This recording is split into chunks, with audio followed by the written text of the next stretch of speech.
Hello Budapest, this is Sheffield calling. Újbuda are here and flying the flag for Hungary, although they play in the Austrian League.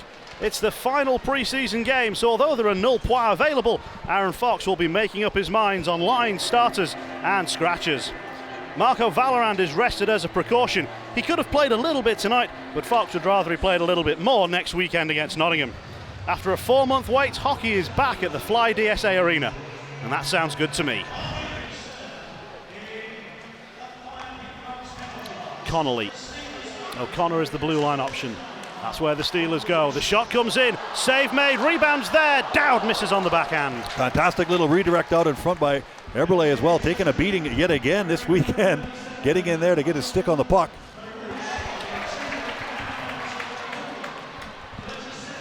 O'Connor again. Steelers had a little bit of power play practice during that 6-on-5. Eberle with the tip! He's making a great case for his spot on the power play this pre-season. Tanner Eberle has scored again. Well, Tanner Eberle does a great job out in front of the net. He got a deflection on the first sort of shot that comes through, and there you'll see another nice little tip. No chance for the netminder there as that puck goes off the top part of the blade of Eberle and bounces up into the top of the net. But some good puck movement again through Connolly and Dowd. And the Steelers will have to build from behind their own end line. Leading by a goal to nil, scored by Tanner Eberle in the 9th minute. They showed last weekend that they could score goals in bunches. Can they add a second? Quickly after the first, O'Connor does well, leaving. Connolly. Shot comes through, there's another deflection there. He's got himself another, what a star he's becoming. Well, this all starts with Robert Dowd getting into the neutral zone and getting through the defense. Getting over to Connolly and his little soft pass across. But there's Eberle again, top of the crease, stick down. Doing a great job. This time it deflects through the 5-hole as no one can take him out of the play or get it stick lifted. But Connolly makes a fantastic little pass across. Lewig does a great job. Just again, not a big windup, not a heavy, powerful shot. Getting it through the screen, getting it past the first set of guys that are out there, and giving Eberle a chance to either get a rebound or a deflection in. Pass forward is deflected up into the air, grabbed down by Lemchigov. Saint-Pierre feathered forward. Melland. Oh, and it was looking for Lemchigov, and it was just deflected away. Feyesh got his stick in the road. Saint-Pierre gets it off the boards. Lemchigov is right with him. That's where he goes. Allowed to drift behind the net. Shooting chance and the goal. Davies has fired it in, and the Steelers have a hat-trick of power play goals in the first period. Well, you know, give credit where credit's due. Lemchigov does a great job there finding Davies. But what a finish from Davies here. Comes in. I'm not sure if Mellon does anything to disturb the netminder out in front, but Lemchigov just patient, just sort of backs behind the net. There's a good quick transition. DeLuca moving in, sees his shot saved, and the follow-up, he dives after, but it has been covered, and Armstrong's in the thick of things again. Tangle with Orban. Orban again, the man is in there trying to defend his netminder as you've seen DeLuca go after the open. So it's good to see that they can play 200-foot hockey, not just center ice and in, but DeLuca head up all the way. You can see A-frames out there, and good hard shot here. Looks like he goes 5-hole, and Armstrong just unlucky, or is it Jonathan Phillips? Sorry. Just unlucky as he gets a little bit too tight, and there's the play right there. Owen Brocklehurst played it into the legs, and now he's the only one back for the Steelers. Lovely passing. Cantor stayed with it all the way. Still work to do, and the Steelers defensemen have just about recovered. But Cantor has been left exposed, and he's come up with the goods. Cantor again getting side to side and closing the body down and keeping everything tight. Such a big guy to get down. As we said, he's not quite a butterfly, not quite a stand-up guy, but that was a fantastic save coming back on two good passes side to side. Big guy gets down there, gets his pad there and closes every hole and keeps it out of the net.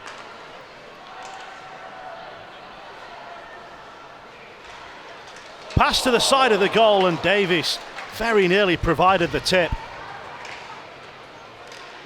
Steelers again showing variety and invention in their power play, but they've got work to do defensively here. Here's the trailer, and there's the goal.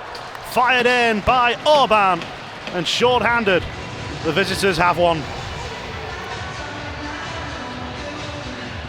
Yeah, Orban coming way late in the play here. St. Pierre's not much he can do about it. You can see there, not quite sure what he should do.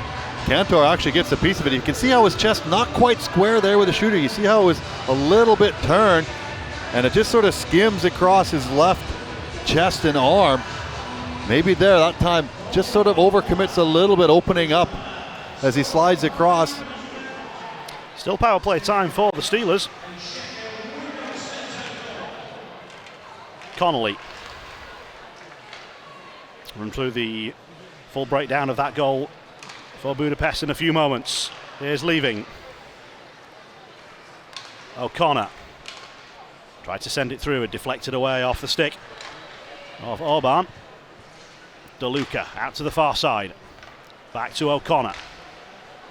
Connolly in for Dowd, takes the shot on. Good low save made. Puck cleared only as far as Dowd. He switches it to Leaving. He goes back post, and DeLuca slides it in as the penalty ends. The Steelers get back to 3 in front. Well, it all starts way back with Robert Dowd finding Leaving on this side, but Leaving does a great job. But watch right here, netminder commits. DeLuca reacts and sees that, and you can always tell someone with a ton of confidence. You knew he was going to come around the top on the forehand, as opposed to just touching that into the net. So St. Pierre leaves it for Lemchigov. Steelers haven't scored a power play goal for 10 minutes.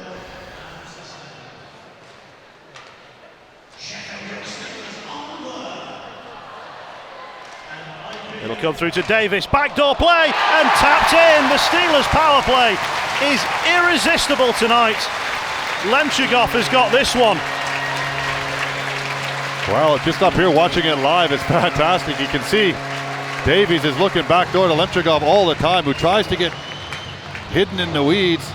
And this is what we're saying about that 1-3-1. You got so many different options as opposed to just a normal flat one when you're trying to do what you can to try and block shots. But it's gone into the crowd. And so that is the signal for Thomas Duba to replace Pavel Cantor. He's had a good night, has Pavel Cantor. Made some impressive saves. The only goal he conceded was when the Steelers were short-handed. Great pass from the defensive zone. I think it was Davy Phillips finds DeLuca sneaking in behind the defense. O'Connor winds and shoots, and that's a really good stop, Halas. Quick glove. And the Steelers very nearly had a 6. Yeah, really doing a good job finding O'Connor, sneaking down from the point position right here. Head up, looking for a good shot in. Conley just can't quite get up to that speed of that shot to get a tip on it.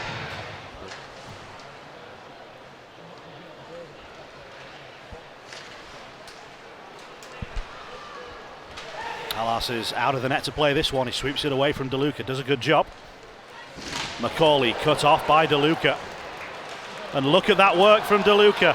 Lemchigov is the option across. That's where he goes. Fantastic save from Thomas Halas. Oh, Halas absolutely robbing Lemchigov. DeLuca coming over and saying, wow. Even DeLuca goes back and gives him a pat on the back. Same with Lemchigov saying, well done, fantastic save. Good work by DeLuca there. Look at the acceleration. 1, 2, 3, and he's away. Strength of the arm. And then again, a fantastic pass across. You would have thought that Lemchigov would have absolutely buried that in the back of the net. He's like, oh, what's going on here? It was interesting from St. Pierre that he took up position and then realised this isn't working. I'm not getting the looks that I want. I'm going to head over to the other face-off circle and see if I can see something different. But that's exactly it. That's experience, and guys that are that are skillful can read situations and played at such higher levels. Mellon skated into trouble, and here comes traffic the other way. Fed across and put in. Lifted into the goal by Kedvesh. The 2-on-1. And it's 5-2 now. Újbuda have got one back. Yeah, a little bit of a miscommunication through the neutral zone. Davy Phillips just about gets enough of this. It goes in between his knees and his ankle, and Duba just can't quite get stretched across, and that's a fantastic finish. Way up top, as Duba did a good job trying to cover low. Just like down on the other end, Lemchikov tries to go top shelf as well and just puts it over top of the bar. Nard's check down. Play continues. David Phillips didn't get as much on that pass as he wanted. Garat. Across the far side by Bodo. Hammered in by McCauley. It's behind Duba and in. The Steelers couldn't keep it out. And Újbuda are on their way back. It's a 2-goal game now. Yeah, like Duba's going to want to have this one back. I think he over kicks and it just goes underneath, again, his ankle. Watch as he kicks it out. It kind of goes up off his stick. He kind of flips it up underneath his arm. And between him and Phillips, they can't quite get out. And Pitts there as well to make sure it goes over the line. But I think it was there before that. But even strength at 50-24 and 2 goals in a minute 11. And this game has a new complexion. And a turnover here, and there could be real trouble for the Steelers. Breakaway chance, 5-4! Schofron through the middle. What a turnaround in this game. Well, it's Sheffield doing it to themselves with turnovers. You can see the guys are coming in. Duba has his glove down a little bit. Maybe wants to go a little bit higher, but... Well, it was called on Kedvesh, but certainly the gesture was made by the referee towards McNally. Either way, 5-on-3 for the Steelers. This is the chance they've been looking for to put the game away. They thought they'd done that in the first 2 periods, but the fight back has made this a 1-goal game. And O'Connor's shot crashes into the glass and bounces back. O'Connor plays the pass, Connolly across, and it wasn't quite there for Eberle. A good smart stick by the netminder there, knocking that cross-crease away. Connolly, can he lift it in? He can't. It's another wonderful stop from Halas. As you can see what Connolly is aiming for. Yeah, it just doesn't quite get it up enough. It almost goes underneath the glove of the netminder. O'Connor keeps it in the zone, but the penalty expires. Újbuda get 2 back, and the pass is intercepted, and O'Connor has to save the day temporarily with a diving play, but there's still danger. Opportunity to tie the game, and Duba makes the stop to deny Schofron. Wow, there's a big turn of play there. O'Connor through the neutral zone, gives it up and then gets it back. But then look at this move right here around DeLuca. Little toe drag in and out. And then back to the middle of the ice. Mellon is going back to help out his defense pairing. So is Armstrong, but they allow the seam to come through. McNally, the guys that come out of the box. But Duba, wow, he picks that up through the feet of Armstrong. Sent into the zone. Steelers have got defensive work to do to see this game out. Orban, past Poshkai, comes back out in the shot and is deflected up and over. And the final few seconds as it's sent towards goal, and the Steelers break it up and hold on. And we didn't think we'd be saying that after 48 minutes of the game. But 3 quick-fire goals turn this one into a nail-biter at the end. But the Steelers hold on to win by the odd goal in 9. Tanner Eberle gets the nod for the Steelers tonight. He's been a goal-scoring revelation, particularly on the power play so far in pre-season. And that's a second goal missed.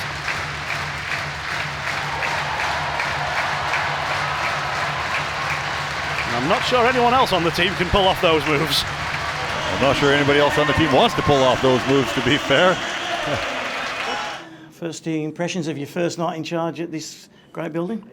Well, it was good to get a win, obviously. Obviously, there was a 3-4 minute stretch here in the third where, we kind of let it slip away. We had an easy game in hand. We could have probably closed that out a little bit easier. But obviously, great fans, great support. Fan zone was awesome before the game today. I love seeing all the orange jerseys. I know the fans helped us get off to that good start. And obviously, it was a long 2 weeks for us, but a lot of positives. Talk us through them today, the positives. I would imagine Tanner getting off to a great start is one of them.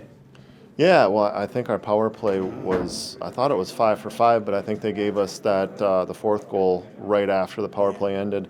So I think we finished 4 for 7 on the power play. Obviously, you can see the substance out there. The funny part about Tanner today was, he didn't even practice on our power play this week. We had Army and DeLukes out there, and they had just came off from a really, really long shift, so I threw Ebbs out there on a whim. He gets rewarded, and then we get another PP, throw him back out there for his second one. So, yeah, he's just he's a heart and soul player. Like, coaches, you can't go wrong with Tanner Eberle on your hockey team. He'll play whatever role you need. He plays the game the right way. He plays the game hard. He'll finish games for us. He'll have a big year. I'm sure at the start of the year, when you were thinking of your power play, he wouldn't have been on it. Correct me if I'm wrong, did he score a couple of times on the power play last weekend? Yeah. Has he given you a little bit of an issue there that you might have to... I don't think so, just because of the character he is. You know what I mean? That's the reality is, I'm going to need him to fill some other roles, and some other players that our power play guys maybe can't. So it's very likely that on Saturday next week, Tanner Eberle's probably not on our power play to start. So, but it just kind of kudos to the type of guy he is, that he can have the preseason he's had, maybe not start on the year on the power play, and still be one of those guys who's ready to go, excited, and a huge team guy. It looked pretty comfortable at 5-1, but then there was that hiccup. Anything that you can put your finger on there, or nothing to worry about? No, momentum is funny in hockey. I'm glad we stopped the bleeding when we did. But that first one there, Eric Milan has the puck at the blue line, and I see him actually try to dump that puck, and it kind of bounces over his stick. They go down the other way and score. The next goal, we probably could have got it out, and I'm sure Dubes would like to have that one back. That's a wide angle shot kind of from the wall, and probably not a great goal. And then the third one was a nice one, obviously, to make it 5-4. We called the timeout, and I just kind of told the guys that I don't care about the result here tonight. I don't care if we win or lose this game, but we got to play the game the right way the last 9, and I think they did that, and finished off with maybe a little bit of a bad taste in your mouth, giving up 3 like that. But at the end of the day, the process that we talked about to start camp was we don't really care about our results these preseason games, as long as guys are playing hard, playing the right way, and we're buying into what we're doing. Pre-season is over now. We prepare for Nottingham. Does anything change in your build-up next week to what's gone on in the last 2 weeks? No, we'll continue to work hard and practice and push the guys a little bit. There's still obviously some stuff you need to work on, because we've only had a 2-week camp, and not everything is, ingrained in their heads yet. But, my methodology isn't going to change at all in this, and I'm going to give the guys some options to be creative and make good decisions, and hopefully we're ready to go Saturday. Just a quick word on Martin Sempieri's first game. Obviously, it's tough, isn't it? First, the other guys have played a couple, but your thoughts on what he brought tonight? Yeah, there were some real positives out there. I think the only negative is you could tell he was wincing a little bit and limping around at times. So, you definitely didn't see him at 100%. He's probably skating at 60 to 70 and even thinking the game a little bit more. But, you could see when he has time and space, the types of plays he can make. And, I think him and Davies had some nice chemistry, and he'll get better every day. And just finally, your thoughts on the show, on the whole, being on that bench there with 7,000 people in the building. I mean, what a great experience. You can't ask for a better venue and better fan base and better organization in the UK to be doing this for. So obviously thankful and ready for the weekend.